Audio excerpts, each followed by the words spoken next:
The darkness of the night enveloped the young graveyard attendant as he walked among the eerie tombstones. His name was John, and he was new to this job.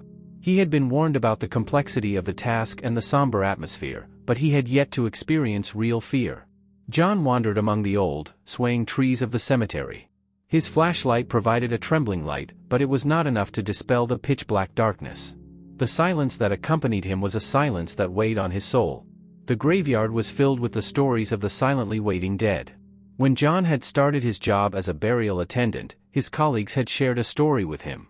In the oldest section of the graveyard, in a forgotten grave, it was said that the ghost of a former graveyard attendant roamed. John hadn't believed the story, but now he was about to see it with his own eyes.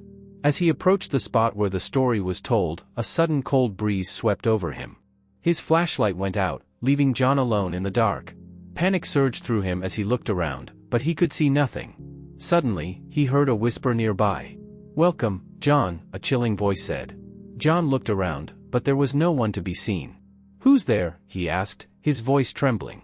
The whisper continued, "I am here, John. Forgotten and angry." An eerie presence enveloped John, sending shivers down his spine. Suddenly, before his eyes, the ground began to rise from a grave. As the dirt was lifted, the pale face of a decayed graveyard attendant emerged. John, filled with terror, tried to step back, but he couldn't move.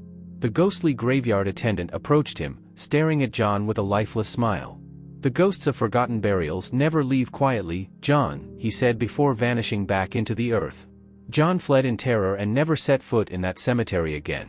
However, the horror he experienced that night and the words spoken by the ghost haunted his soul forever. The graveyard might be silent, but the stories of the forgotten ghosts would live on forever.